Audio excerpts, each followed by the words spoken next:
बघा कशी मस्त सुंदर अशी सकाळ झालेली आहे आणि सकाळ झाल्याबरोबरच मला सर्वात पहिली आठवण येते ते माझ्या फेवरेट चहाची। तर मी पटापट सगळी कामं आटोपली, आंघोळ वगैरे करून घेतली आणि चहा पिण्यासाठी आता मी रेडी आहे। चहा एक प्रकारचं फ्रेशनेस देण्याचं काम करतो आणि चहा घेतल्यानंतर मग उरलेली बाकीची कामं एकदम पटापट करायला जोश येतो। चहा घेतल्यानंतर मी लगेच पूजा करायचं आधी ठरवून घेतलं, कारण बाकीची सगळी कामं म्हटल्यानंतर करूया। देवपूजेचं मेन काम आहे ते आधी करूया आणि नागपंचमी होती तर सणवार असल्यावर तर विशेष पूजा असते आपली, फक्त देवपूजा नसते तर बाकीची पण पूजा असतात आपल्या। माझी नागपंचमीची पूजेची मांडणी अशाच प्रकारे असते आणि ह्याच पद्धतीने मी पहिल्यापासून करते। तर ही आहे माझी स्वामी समर्थ महाराजांची देवारातली पूजा। मी गणपती खाली नाही मांडलाय, इथे खाली मी गणपती नाही मांडला, मी देवारातच गणपती बाप्पाची पूजा केली आहे। तर काही जण गणपती खाली मांडतात पण मी नाही मांडत खाली, मी देवारातच पूजा करते। ही आहे देवपूजा माझी आणि ही आहे ज्योतींची पूजा।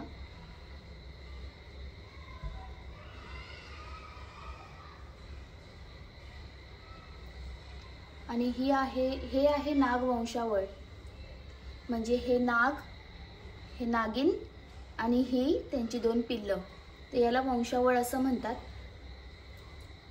तर यांची मी आज पूजा केलेली आहे। फुलं यांच्यावर नाही वाहिली, मी खाली वाहिली आहेत, कारण फुलं वाहिली की तुम्हाला दिसलंच नसतं व्यवस्थित। आता इथे ठेवलं तरी चालेल, मी आता ठेवून देते। तर अशा प्रकारे मी आता फुलं ठेवली आहेत आणि हा जो आहे तो नैवेद्य आहे, हे गूळ आहे, हे दूध आणि ह्या लाया। तर ह्या लायांना खूप महत्त्व आहे आजच्या दिवशी, नागोबाला लाया अतिशय प्रिय असतात म्हणून। तर अशा प्रकारे धूप दीप नैवेद्य अशी पंचोपचार पद्धतीने आज ही पूजा मी केलेली आहे। नागपंचमीची सेवा म्हणतात याला, नागपंचमीची पूजा म्हणतात।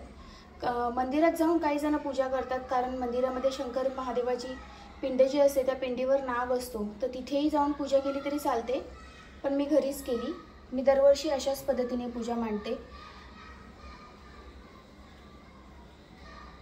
काही जण ते छोटा नागोबा घेऊन येऊन त्याची पूजा करतात, पण ते आपण त्याची पूजा करतो, पण विसर्जन करताना थोडंसं कुठे ठेवावं काय हजार प्रश्न मनात येतात। त्यापेक्षा मग अशा प्रकारची पूजा सगळ्यात छान, आणि केंद्रात पण अशा प्रकारचीच पूजा सांगतात। बघा किती सुंदर दिसते आपली नागाची वंशावळ। जर तुम्हाला असं तांदूळाने नसेल करायचं तर एका कागदावर असं नागाचे चित्र काढून सुद्धा आपण सेवा पूजा करू शकतो।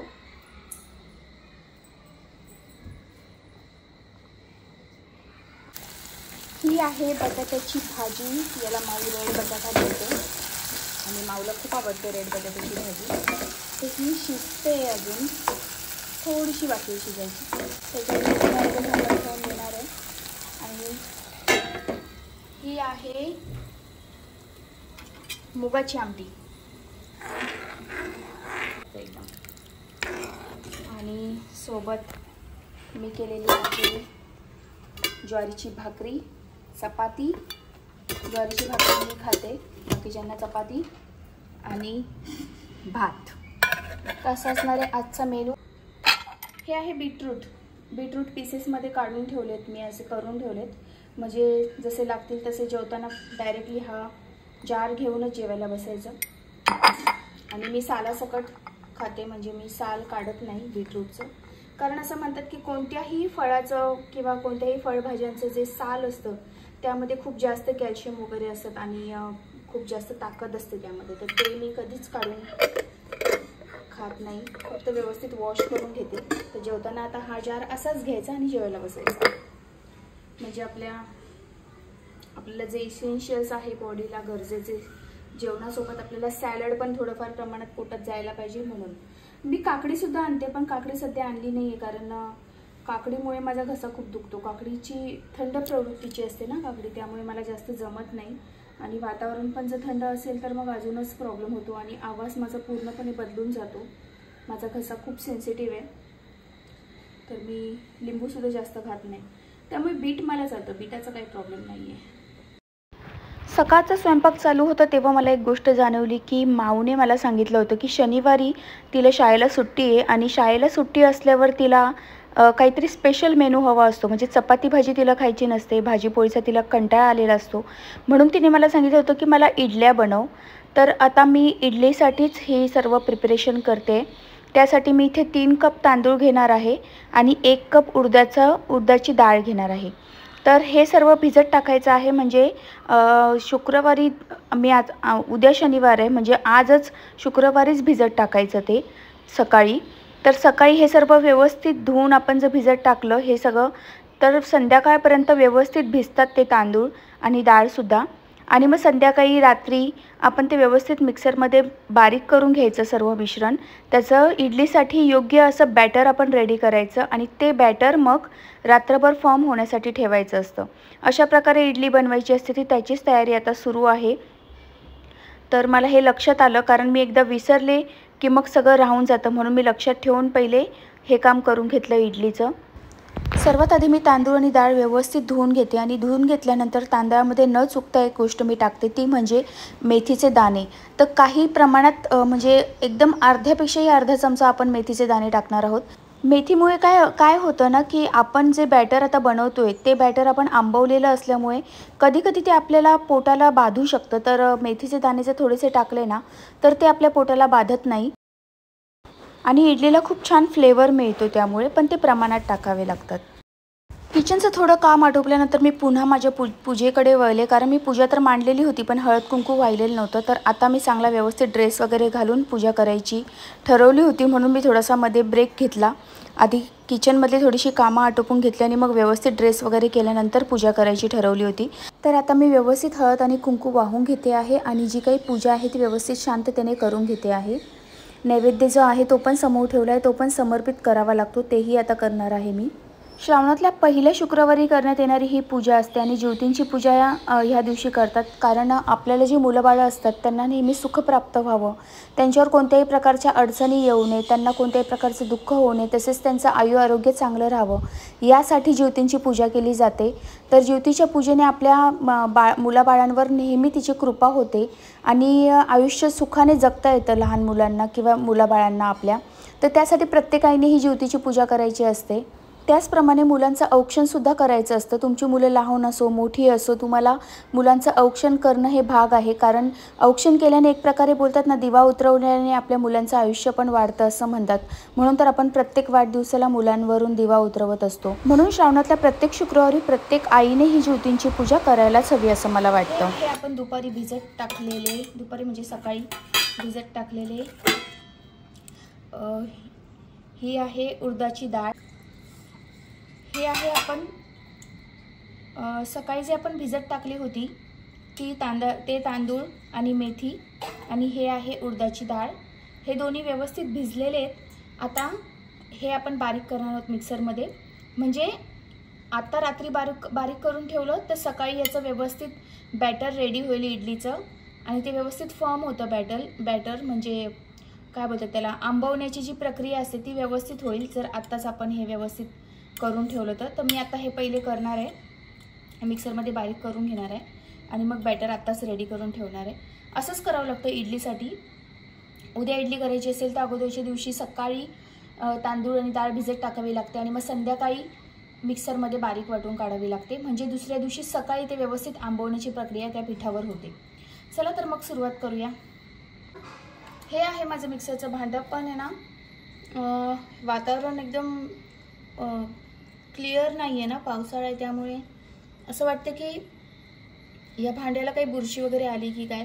तर मी काय करणार आहे, सर्वात आधी यामध्ये पाणी घालून हे असं फक्त पाण्याने फिरवून घेणार आहे, म्हणजे काही घाण जर या ब्लेड्सच्या मध्ये अडकलेली असेल ना तर ते निघून जाईल.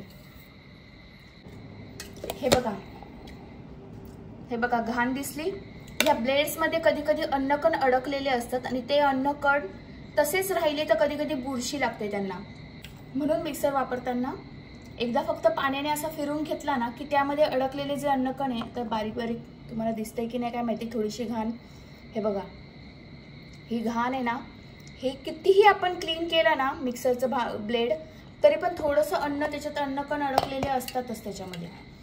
तर त्याच्यामुळे आपण प्रत्येक वेळेला मिक्सर वापरताना हे असं पाणी घालून एकदा फिरून घ्यायचं. आता जर मी डायरेक्टली हे तांदूळ याच्यात फिरवले असते तर काय झालं असतं, यातली सगळी घाण या तांदळामध्ये गेली असती, त्या बॅटरमध्ये गेली असती, म्हणून आधी मी याच्याने फिरून घेतले. अजून एकदा पाणी घालून मी पुन्हा एकदा फिरून घेणार आहे. हे बघा, पाणी बदलून आता दुसऱ्या पाणी मी टाकलं ह्याच्यामध्ये, तरी पण थोडीफार घाण निघाली आहे. तर आता हे मिक्सरचं भांडं क्लीन झालेलं आहे. आता याच्यामध्ये आपण तांदूळ वगैरे टाकू शकतो. आता भरपूर क्लीन दिसतंय बघा.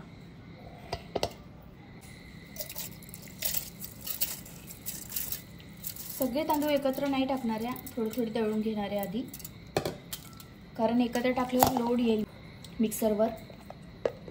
मिक्सरवर लोड आला तर मिक्सर कधी कधी बंद पण पडू शकतो. तर आता मी आधी एवढं फिरून घेणार आहे मग उरलेलं.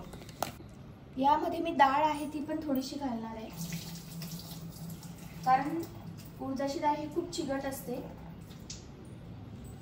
असते, त्यामुळे ती फक्त एक नुसती फिरवली ना मिक्सरला तर मिक्सर कधी कधी खराब होतो. मिक्सरचं भांडं पण मध्येच बंद पडतं, लोड येतो मिक्सरवर. म्हणून मी तांदूळ आणि त्याच्यातच थोडीशी डाळ पण घातली आहे. आता हे मी एकत्र बारीक वाटणार आहे. हे बघा, आपलं बॅटर रेडी आहे.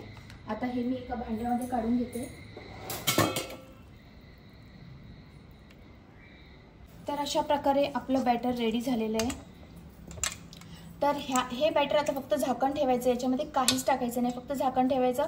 उद्या सकाळी थोडंसं फुगून वर आलेलं असणार हे बॅटर, म्हणजेच आंबवण्याची जी प्रक्रिया असते ती व्यवस्थित झाली आपण असं समजायचं. हे करताना भांडी पण खूप निघतात, तर मी लगेच भांडी घासून घेतले, कारण रात्री झोपताना मला असं किचन क्लीन असलं की छान वाटतं. तर संध्याकाळची सगळी कामं आटोपली, रात्रीची सगळी कामं आटोपली, सगळ्यांची जेवणं पण झाली आहे आणि सगळं किचन पण क्लीन झालं आहे.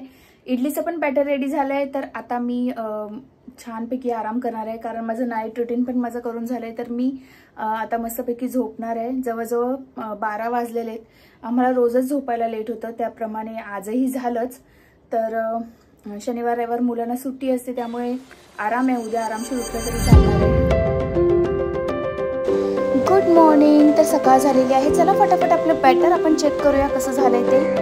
बघा, रात्री आपण जे बॅटर बनवायला ठेवलं होतं ते छान प्रकारे मस्त फुललेलं आहे.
रेडी झालेलं आहे इडलीचं भांडण, जे स्टीमर आहे ते.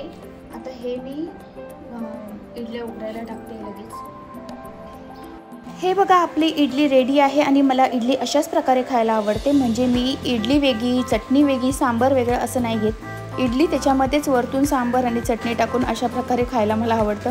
थोडक्यात रगडा पॅटर्न असं म्हणाल तुम्ही, पण मला तसंच आवडतं. आणि माऊसाठी मी वेगळी डिश रेडी केली. ही माऊची डिश आहे. ही जास्त छान दिसते ना डिश, पण माऊला अशा प्रकारे आवडतं. म्हणजे इथे सांबार, दुसऱ्या भागामध्ये चटणी आणि मग त्यानंतर इडली. तर अशा प्रकारे कशी स्पॉन्जी इडली आपली रेडी झालेली आहे. सांबार आणि चटणी दोन्ही पण मी घरीच बनवलं आहे, कारण माऊला बाहेरचं सांबार आवडत नाही आणि बाहेरची चटणी पण आवडत नाही. त्यामुळे मी स्वतः हे सांबार आणि चटणी बनवली आहे. तर रेसिपी तुम्हाला हवी असेल तर नक्की कमेंटद्वारे कळवा, मी तुमच्याशी रेसिपी शेअर करेल. व्हिडिओ आवडला असेल तर नक्की लाईक आणि सबस्क्राईब करा. चला तर मग पुन्हा भेटू अशाच एका सुंदर व्हिडिओमध्ये. तोपर्यंत श्री स्वामी समर्थ.